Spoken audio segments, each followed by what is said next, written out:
It's Wednesday, the 20th of September. As oil companies increase the fuel price, BP unveils its new logo. More drug shame at Olympics. Chinese swimmer jumps into the pool and dissolves like an aspirin. 73% say Labour out of touch. Government respond, fuck off, we're listening to Genesis. Please welcome the one we've persuaded to stay, TV's Ian Lee. I don't know. It's crazy. Hello.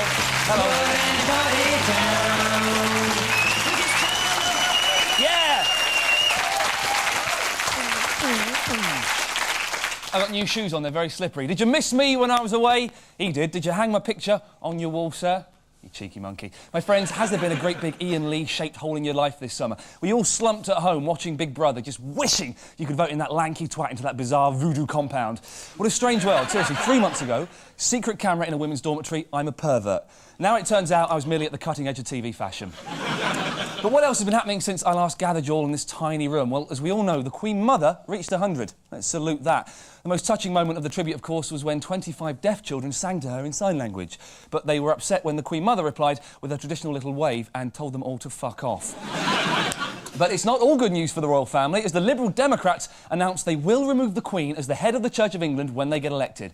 Oh, I bet she's so scared. Imagine her straight on the phone to Kennedy. Yeah, when you get elected, Baldy, Ginger, you can promise what you want, you ain't getting in your slag.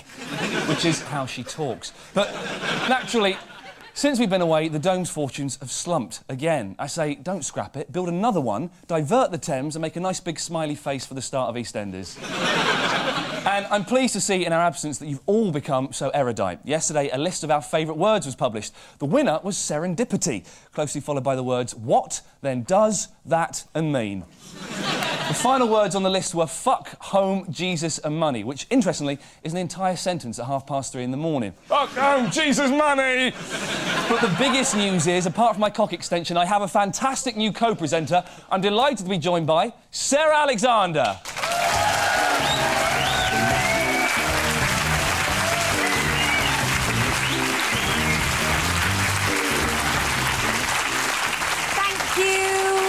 Thank you, Ian, for welcoming me into your glittering topical world. Yep, whatever. Meanwhile, at the Olympics, Princess Anne has been touched twice by different Australians. Sources say if she's touched once more, she may have an orgasm. And in fact, photo evidence suggests she may have been asking for it.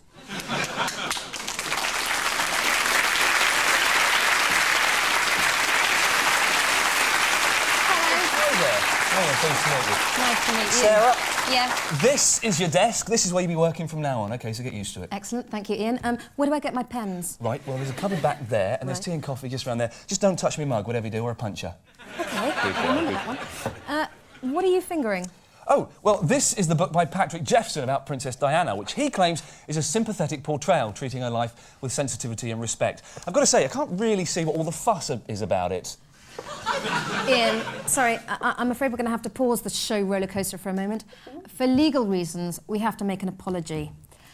We would like to apologise to Minnie Driver, currently shooting a new Mel Smith flick, for saying that she has a face like a main course at a Nouvelle Cuisine restaurant, with her features as tiny helpings in the middle of a circular expanse of flesh. Minnie, you can't help how you look, but you can help being in so many films where we have to suffer your medieval picture of the sun-like head. What's coming up on tonight's show? Go on. OK, so we've got a keen social observation from our style gurus, a revelation about Gary Bushell that'll shock the nation, and Lauren Booth will be here to tell us if it's all over for Tony Blair. But before we move on, Sarah, I've just heard that following the conviction of that nun for cruelty to children, there's to be a remake of The Sound of Music, where 7 children escape from a convent into the welcome arms of the Nazi Party.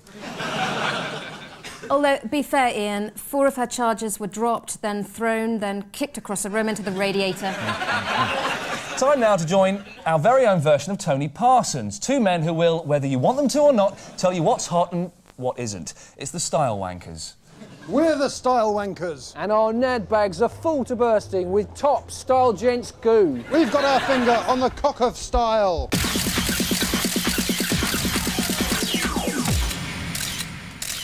Robert, what are you going to be bollocking on about today? Urban movement. You massive wanker. In the 70s, the quickest way to get from tube to office was the skateboard. Then in the 80s, the rollerblade ruled the roost, but the dream went sour and it all ended in a blizzard of cocaine. For much of the 90s, people lost confidence in wheels and had to rely on walking a bit more quickly. But for the new millennium came whole yoghurt pots full of gentleman's yoghurt. Ladies and gentlemen, the stainless steel wank scooter. Everything about it, from its tiny wheels to its handlebars, which are much too low, seems to scream, Tosser! And you'll even look a tosser when you're carrying one about. People will look at you and think, he's got one of those wank scooters. What a twat!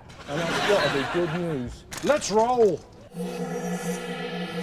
Hi, I'm 36 years old. What do you think of my scooter? I think it looks great. 36 is the new 26, according to Julie Burchill. Opinion? How wanky on a scale of 1 to 10 would you say they are? Yes. 50. 50?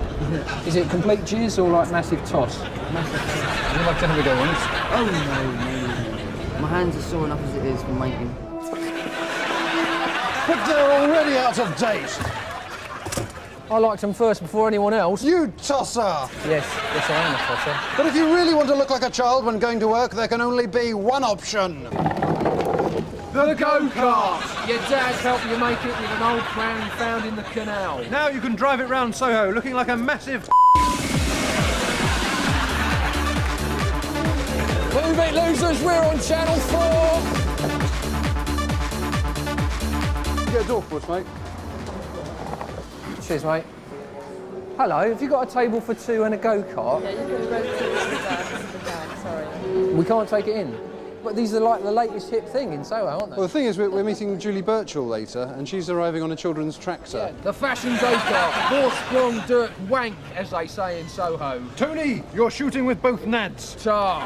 Next week on Style Wankers, Sherbet Dibdabs. They're back. They've come full circle. you tosser! No, you are, you mean?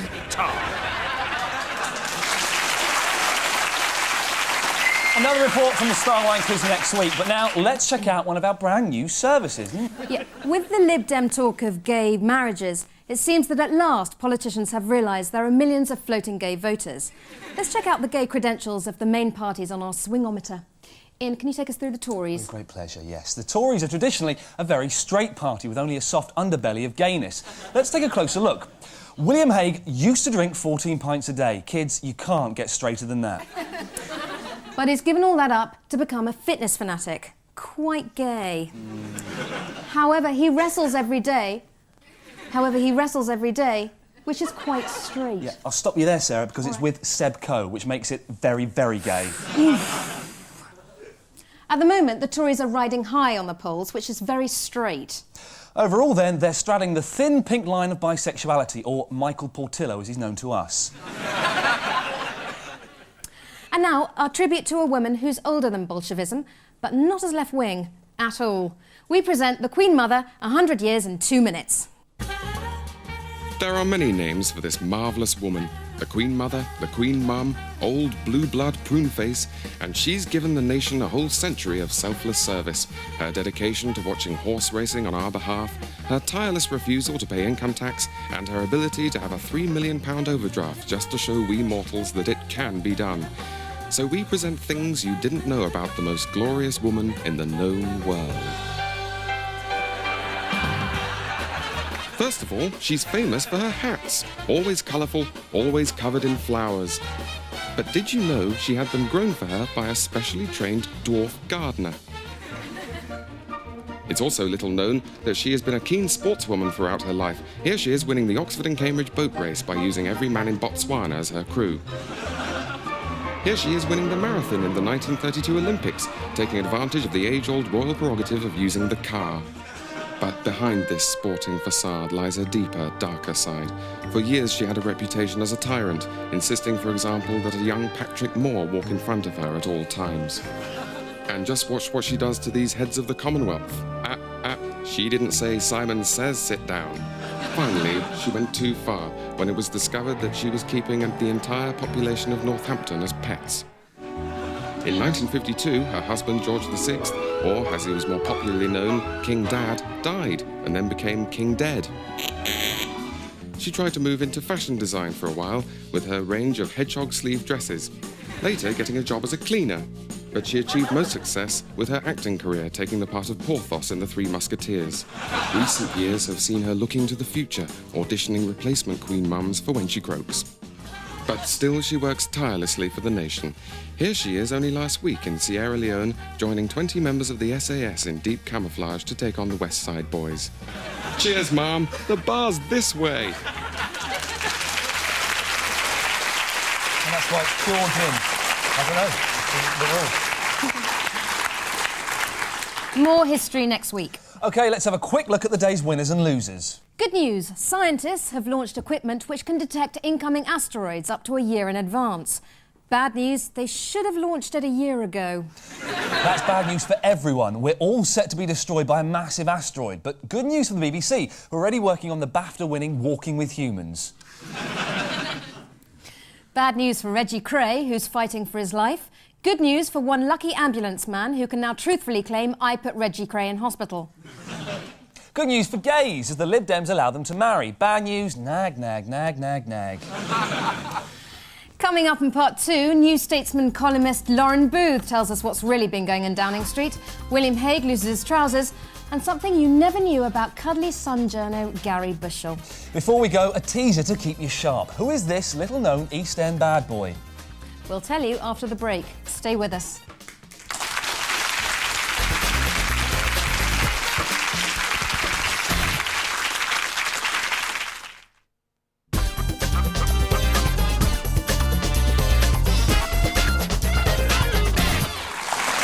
Fuck off! Welcome back. Before the break, we asked, who is this little-known East End bad boy? Please put me out of my misery, Sarah. Ian, it is, of course, Channel 5's Boyard, master of the fort from Fort Boyard. I know that would have been nagging you all week. Headline news now, and John Prescott has backed Railtrack in their decision to implement the slightly cheaper of the automatic safety systems known as MISTFO, or mattress strapped to front of engine.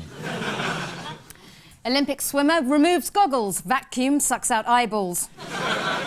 The Royal Academy's exhibition showing a 15-minute hardcore porn film has been attacked by Mary Whitehouse. 15 minutes of filth, she said. I only reached the plateau stage of my orgasm. A cyclist has won our first gold in Sydney. Unfortunately, we didn't have the same luck in the swimming. The bike sank. The Pope has signalled a change in his attitudes to condoms. He now prefers a rouser. Geneticists grow bit of face in Petri dish. The Church of England has announced plans to install hole-in-the-wall dispensers in thousands of rural churches, so now you can shout, "Jesus Christ, is that all I've got?" and actually get an answer. DJs in Wales, who joked about petrol shortages, caused panic as terrified Welsh people tried to work out how the magic box in the corner was able to speak. Another gold medal for Britain, this time in double trap shooting. Richard Folds is now Britain's best trap shooter since gypsy lover Tony Martin. Ian, let's see who's been telling porkies this week. Yeah, good idea. Racing revelations have left Gordon Brown with less credibility than Damon Hill's Guide to Better Loving. Back in 1997, Formula One boss Bernie Ecclestone gave the Labour Party £1 million.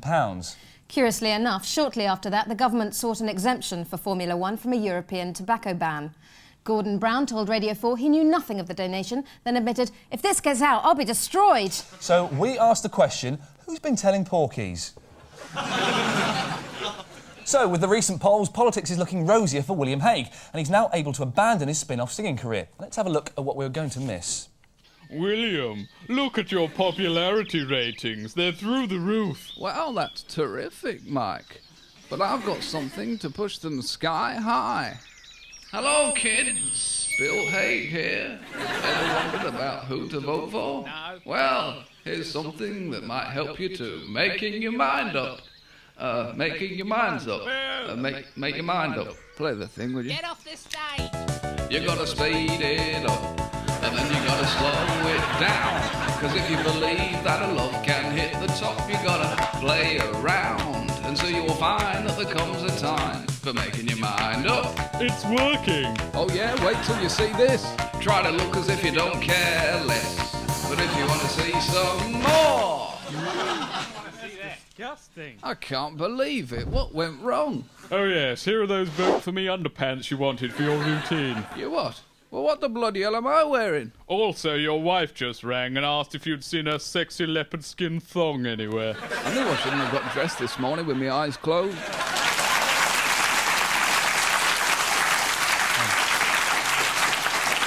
But when they're not singing, what are they doing? Let's get the inside story on the political world. Please welcome Lauren Booth.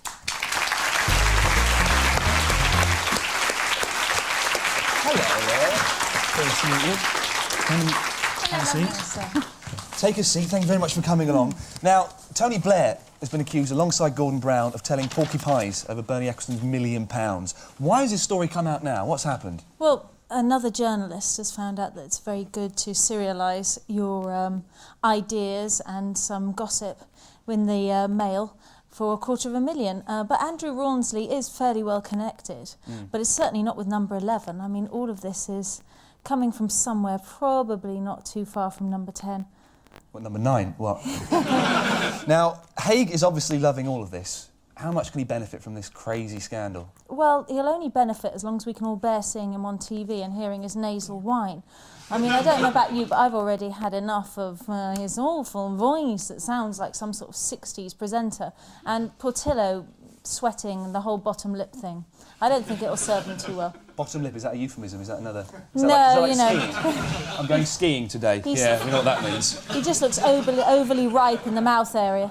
Now, the big news this week, of course, has been the petrol crisis. I bought a car 2 days before it started. I've driven it twice. That's a different story. You really did break down as well, didn't you? Yeah, I did. I had a laugh about that. Well, what do you mean you had a laugh about it? Broke down in the pouring rain. This girl, no one would stop because they thought it was a stunt. They thought I had secret cameras somewhere. Yeah. This girl phoning her mate up going, it's the bloke off the telly, he's broken down. I told her to piss off. But you walked home. I did walk home. Now, anyway, how has Tony Blair handled the petrol crisis? Well, he looked really grim the first couple of days. He was swaying and pale and making rather panicky announcements. But I think by Wednesday what had happened is that the government had realised that later in the week the press would take care of it for them and encourage people to stop stockpiling petrol and stop panicking, because otherwise their papers wouldn't get delivered. So there was a big change midweek where everybody was told, pack up now, you've had your fun, you need your weekend newspapers, pull yourself together. So he didn't have to do much more. Now, I've got a list here. It's a list of emergency services who got priority fuel during the crisis. And, well, actually, in fact, everyone here except lorry drivers, farmers and cabbies. Even presenters for the BBC are on there, and broadcasters. Are they? Yeah. Someone like Jeremy But not you. fucking Spake. If you could have got... He's getting petrol while I was stuck in the rain for 2 hours on the Archway Road. Spake, you're a dead man. How do you think Blair's going to regain his popularity? Do you think he's going to say something nice about Paulie Yates? Well, that's always proved popular in the past. You know, we've had the Queen of Hearts. When she died, there was a lot of tears, and everybody thought, what a great guy, much better than the Queen. And you know, when the Queen of Tarts died, you can't help thinking that perhaps they should do something else. But I think it's a bit more serious this time. I think the PM next week may need a complete Tom Jones makeover.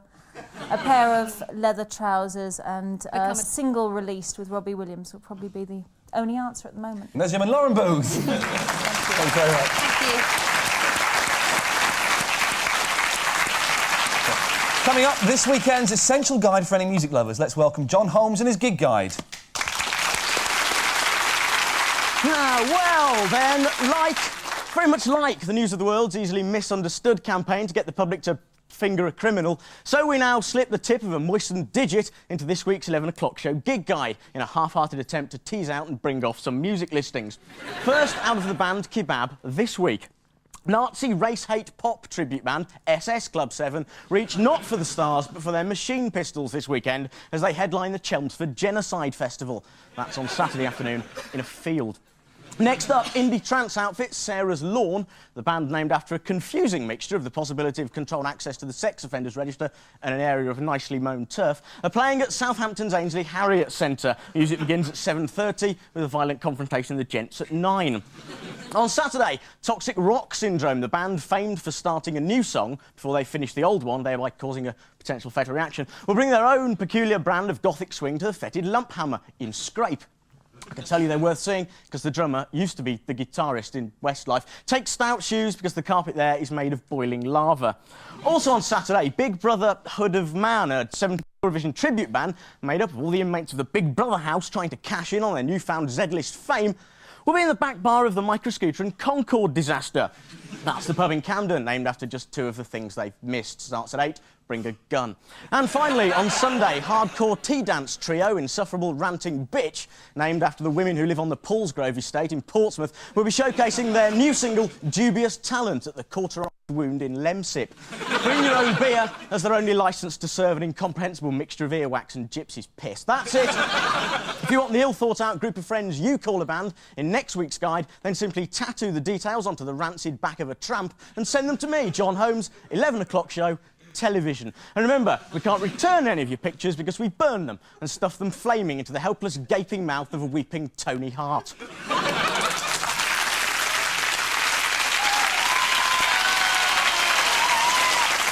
Thanks, John. Now, for our very first scoop of the series. You may know him as the big-bearded Nancy hater. Yes, we're talking about Gary Bushell, fiercely heterosexual Sun TV journalist. Here's something about Gary you don't know.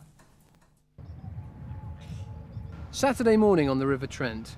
Over the next 2 days, over 5,000 gay, lesbian, bisexual and transgender men and women will gather here for Nottingham Pride 2000. And if some aspects of this festival shock the more traditional members of this historical town, it's just something they'll have to get used to. Too sexy for my shirt, too sexy for my shirt, so sexy it hurts. It's a world with an insatiable appetite for icons, from classics like Judy Garland to more recent additions like David Beckham. This autumn, however, has seen the gay community choose a totem that no one could have expected. Sorry, can I just ask you, who is that on your T-shirt? Gary Bushell. What, the Sun TV reviewer? That's the one. He's not exactly renowned for his support of the gay community, is he? There we go. Bizarre, perhaps, but by no means a one-off. Excuse me, sorry to interrupt you. Can I just ask, why the Gary Bushell masks? Well, Gary Bushell's become quite a gay icon now. We're sick of those little slim, skinny things. We want something with a bit of meat on them. You're not worried that Gary can be homophobic in his column and so on? Well, I'm sure we can find some way of shutting his mouth up. Shouldn't you be fancying, like, boy bands or David Beckham? Why? What is it about him? It's that beard. It's just overgrown. It's like a jungle. Oh, I mean, it's a style. I mean, just have the restraint to roll your sleeve just above the wrist. I think it's disgusting. I think it's raw. I don't see anything. I don't see why. It's just that smile. It's saying I'm a bit of a tinker, but I'm holding down a six-figure salary. I have him naked on my bedroom wall. Naked? I'd sleep with the man if he came up to me today. He has. I've seen the picture on his bedroom wall. I think it's wonderful the way you can multitask between being a tabloid journalist and being on Through the Keyhole. I want you to blow your whistles and make lots of noise and show how much you love Gary Bushell!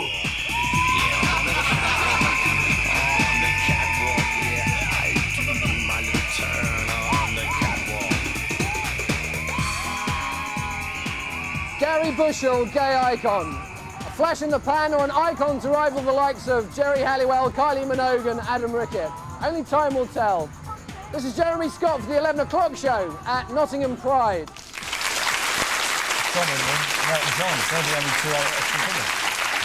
If you're a song reader, we want to know how you feel about Gary's new status. Email us on 11o'clockshow@channel4.com. And we'll be back tomorrow with a further look at the phenomenon. On tomorrow's show, War on Sport, punditry from Charlie Whelan, plus a trip down to Gratuitous Wood. Before we leave you, a brief look at tomorrow's news. No one leading with that Bushell story just yet, but there's more on the royal arse-touching, with Princess Anne in The Independent admitting, "I made it all up. I just crave attention." Here's The Guardian. Hague so excited by Tory poll lead, he comes 14 pints in a day.